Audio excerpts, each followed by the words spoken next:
నమస్కారం అండి. నిన్న పెద్దలు గౌరవనీయులు బీసీ నాయకులు అచ్చెన్నాయుడు గారు అరెస్ట్ గురించి మీ అందరికీ తెలిసిన విషయమే. మరి అటువంటి వ్యక్తుల్ని అతి దారుణంగా అరెస్ట్ చేయడం జరిగింది. ప్రజాస్వామ్యంలో ఇటువంటి అరెస్టులు నేను గతంలో ఎప్పుడు చూడలేదు. ఇంకేంటంటే తెల్లవారుజామున వెళ్ళి గోడ దూకి అరెస్ట్ చేయవలసిన అవసరం ఏమీ లేదు.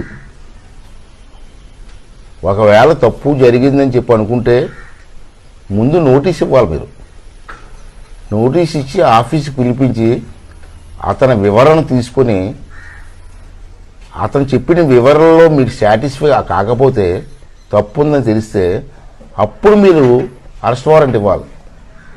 ఇవన్నీ పాటించకుండా ఏదో టెర్రరిస్ట్ని అరెస్ట్ చేసినట్టు గోడ దూకి మరీ తీసుకెళ్ళడం చాలా దారుణమైన విషయం.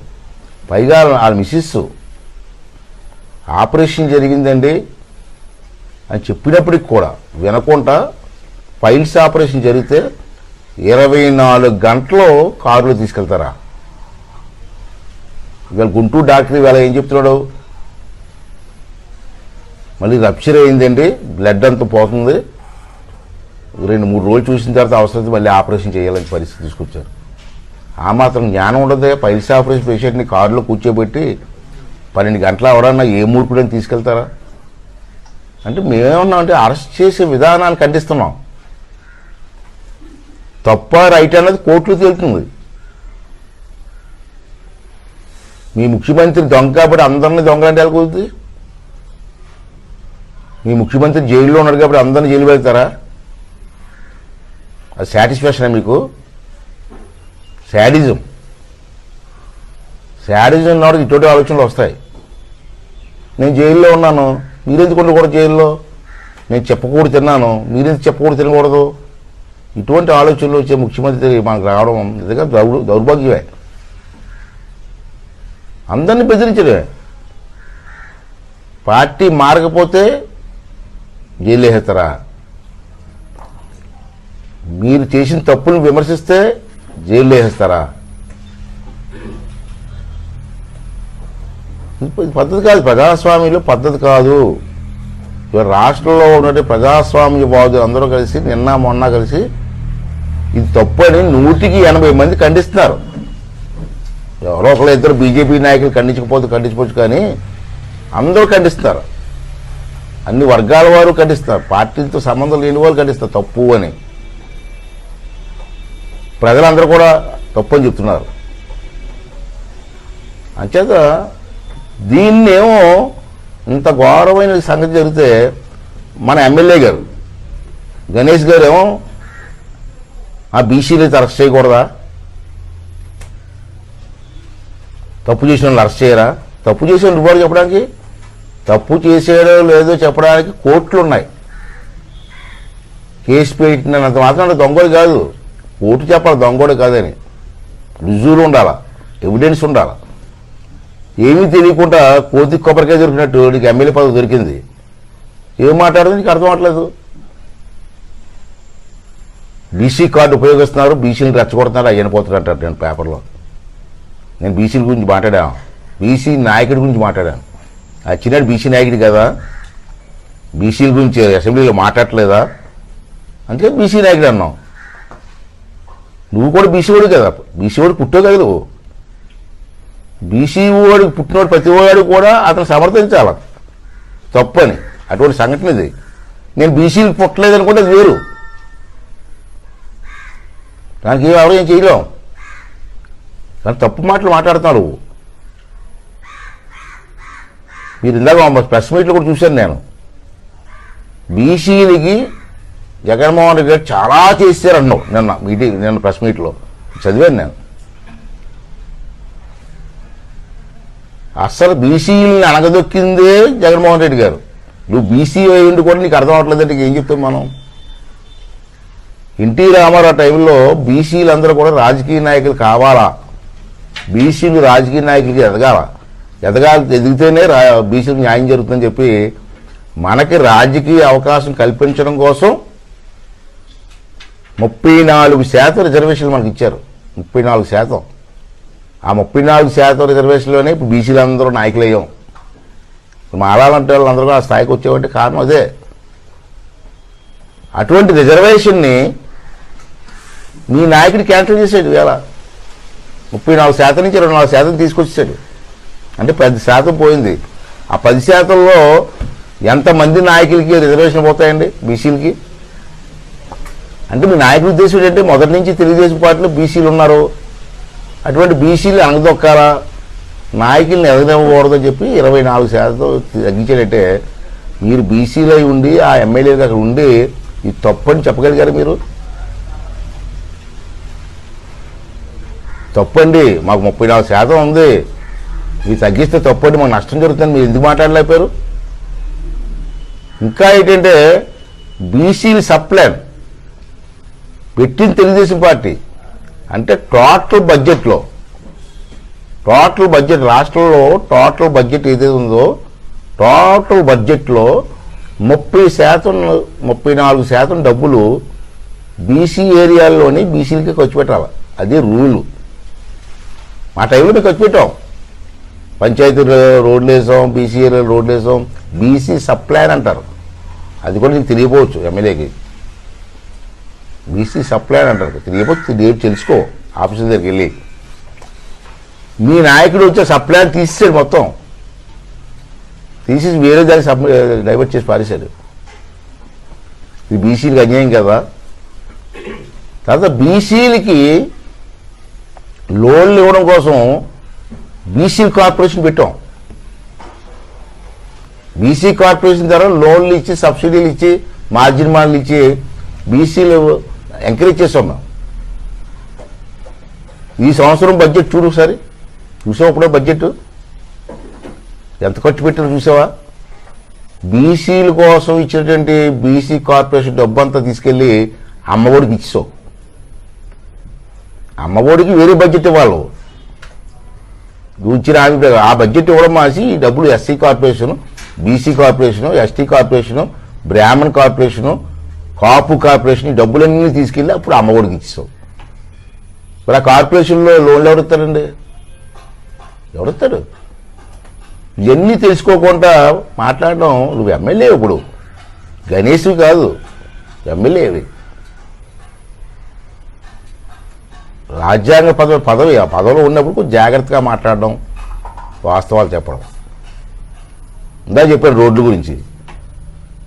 ఆ 19th ఫైనాన్స్ డబ్బులు నేనే తెచ్చని చెప్పి ఈవేళ నర్సీపట్నంలో శంకుస్థాపన చేశాను అన్న. అది 18-19 డబ్బులు అవి బడ్జెట్లో. 14th కమిషన్ డబ్బులు అంటారు దాన్ని. అది మా ప్రభుత్వం ఉన్నప్పుడే వచ్చింది. నిన్న నువ్వేం చేసావు? శారదానగర్లో 3 రోడ్లు శంకుస్థాపన చేసి నేనే చేశాను చెప్తున్నావు. సిగ్గు ఉండాలి కదా. శంకుస్థాపన చేయి, నేను తెచ్చినా నువ్వు శంకుస్థాపన చేయి, నువ్వు ఎమ్మెల్యే కాబట్టి, నేను కాదంటలేదు. కానీ నువ్వు తెచ్చావని చెప్పడం అనేది మూర్ఖత్వం, పచ్చి అబద్ధం. నర్సీపట్నం ప్రజలు అంత ఇర్రోలు కాదు. ఆ బోర్డు మీద చూడండి, ఆ శారదానగర్ ప్రజలు ఆ బోర్డు చూడండి ఒకసారి. ఆ బోర్డు మీద రాశారు 18-19 14th ఫైనాన్స్ కమిషన్ డబ్బులని, నిధులని. అంటే 18-19 నీ ప్రభుత్వం ఉందా? సిగ్గులేదా మాట్లాడడానికి? ఇవాళ కృష్ణదేవపేట లైను ఆ రోజు ఎంత ఇచ్చామో నాకు ఐడియా లేదు. 17 కోట్లు 21 కోట్లు ఆ రోడ్డుకి, నాకు ఐడియా లేదు. కోట్ల మీద ఇచ్చాను ఆర్ఎన్బి మినిస్టర్గా. దానికి కూడా నేనే తెచ్చాను చెప్పి శంకుస్థాపన చేశారు. జీవో ఉంది ఆర్ఎన్బి డిపార్ట్మెంట్లో, అందరికీ తెలుసు, ఆ కాంట్రాక్టర్కి తెలుసు జీవో ఎవరు తీసుకొచ్చాడో, డబ్బులు ఎవరు తీసుకొచ్చాడో. ఆ డబ్బులు కూడా నేనే తెచ్చాను శంకుస్థాపన చేస్తావు. నేను ఏమంటానంటే గణేష్ గారు, ఇలాంటి విషయంలో కొంచెం సిగ్గు లజ్జాన్నవాడు, కొంచెం అభిమానం ఉన్నవాడు ఇటువంటి పనులు చేయడు. నువ్వు మొన్న ఒక స్టేట్మెంట్ ఇచ్చావు, ఈ 1 yearలో 280 కోట్లు ఖర్చు పెట్టాను అభివృద్ధి కార్యక్రమాలను. నిజమే అవ్వచ్చు, నిజంటే ఇప్పుడు చాలా అనుభవం ఉన్న వ్యక్తివి, చాలా పవర్ఫుల్ ఎమ్మెల్యే తెచ్చి ఉండొచ్చు. కానీ 280 కోట్లు ఎక్కడికి వచ్చి పెట్టి మాకు కనపట్లేదు. ఎక్కడ వర్క్ ఉండాలి కదా, ఇక్కడ మాకు వచ్చలేదు, ఎక్కడ కనపట్లేదు. అంచేత నువ్వు రేపు ప్రెస్ మీట్ పెట్టి ఈ సొళ్ళంతా చెప్పకుండా ఆ 280 కోట్లు ఏ ఊరికి ఎక్కడెక్కడ ఇచ్చావో లిస్టు పబ్లిష్ చేయి, తెలిసిపోద్ది. జనాన్ని ఏమనుకున్నారంటే 280 కోట్ల అది నర్సీపట్నంకి వచ్చి పెట్టేసాను వాళ్ళు అనుకుంటున్నారు. నర్సీపట్నం మేమనుకున్నామంటే పల్లెటూరులకు వచ్చి పెట్టేసాడు మేము అనుకుంటున్నాం. నువ్వు ఎక్కడికి వచ్చి పెట్టావు మాకు తెలియట్లేదు. అంటే 280 కోట్లు ఏ వరకు ఏ డిపార్ట్మెంట్కి ఏ ఊళ్ళో ఖర్చు పెట్టావో ప్రజలకు చెప్పవలసిన బాధ్యత మాకు ఉంది. అలాగే అపోజిషన్ అడుగుతున్నాం, మాకు కూడా చెప్పవలసిన అవసరం ఉందని చెప్పి నేను డిమాండ్ చేస్తాను. రేపే పెట్టి ప్రెస్ మీట్ చెప్పు, వాళ్ళ లిస్టు రిలీజ్ చేయి. అప్పుడు మేము వెళ్ళి ఆ విలేజ్లో మేము వెరిఫై చేసుకుంటాం. ఒకవేళ నిజంగా చేశానుకో అభినందిస్తాం. నెక్స్ట్ డే ప్రెస్ మీట్ పెడతాను. నేను నిజమే గణేష్ గారు చెప్పింది నిజమే అని చెప్పి నేను ప్రెస్ మీట్ పెడతాను. నువ్వేమో పెన్షన్లు ఇచ్చిన డబ్బులు, అమ్మఒడి డబ్బులు, ఆటో వాళ్ళకి ఇచ్చిన డబ్బులు, ఈ 5 లక్షల్లోకి రావు. అవన్నీ సంక్షేమ కార్యక్రమాలు, అవన్నీ సంక్షేమ కార్యక్రమాలు. అవి రావు, అభివృద్ధి కార్యక్రమాలు లెక్కలోకి వస్తాయి. అలాగైతే నర్సీపట్నం లక్షల్లో ఇచ్చాను నేను. 1,00,000 కోట్లు 2 లక్షల కోట్లు దాటిపోయి ఉంటుంది. మరి ఇచ్చాను అన్నీ హౌసింగ్. కానీ నువ్వు వచ్చిన దగ్గర ఒక ఇల్లు కూడా ఇవ్వలేదు నువ్వు. అంచేత ఇటువంటి మాటలు మాట్లాడే మనిషి కన్స్ట్రక్ట్ కాదు. నేను వచ్చాను 5 సంవత్సరాలు ఉంటావో ఎంత ఉంటావో తెలీదు, ఇవన్నీ నా టైంలో చేసాం అని చెప్పుకోవాలి కదా మనం. ఇవాళ నేను ఉన్నాను, కొన్నిసార్లు ఎమ్మెల్యే చేశాను, కొన్నిసార్లు ఓడిపోయాను. కానీ నేను చెప్పగలను, నేను ఆ టైంలో డిగ్రీ కాలేజ్ తెచ్చాను, పాలిటీ కాలేజ్ తెచ్చాను, అది తెచ్చాను, ఇది తెచ్చాను, లేకపోతే సిమెంట్ రోడ్లు వేసాము అని చెప్పగలను. నేను ఓడిపోయినది కాదు, నేను చేసినది సంతృప్తి నాకు. రాజకీయాల్లో ఓడిపోతుంటుంది వేరు, కానీ ఈ టైంలో కూడా నా టైంలో చేశాను అన్నటువంటి పేరు ఉండాలి కదా.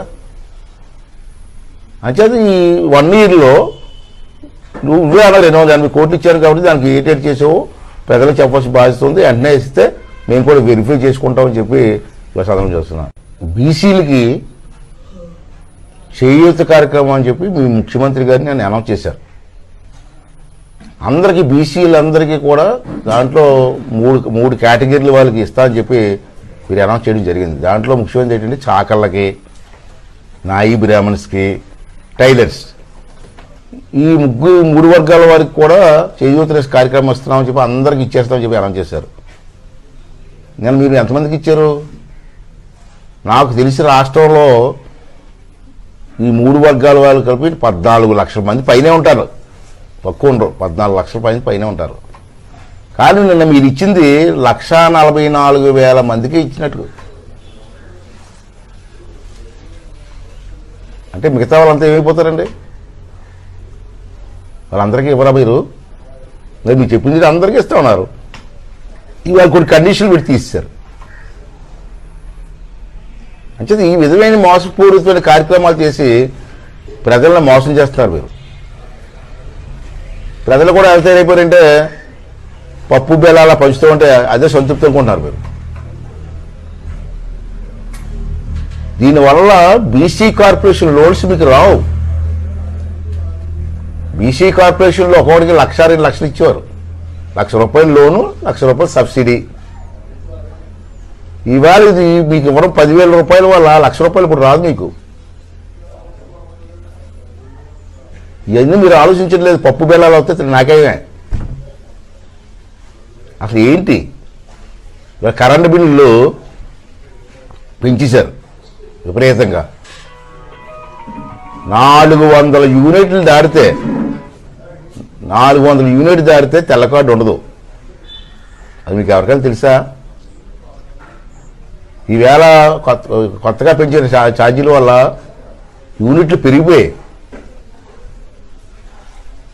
మీకు తెలియకుండా 400 యూనిట్లు దాటిపోతున్నాయి చాలామందికి. ఇప్పుడు 400 యూనిట్లు దాటే వాళ్ళందరూ రికార్డు ఉంది అదేరా. ఇప్పుడు అందరికీ రేషన్ కార్డు కట్ అయిపోతాయి.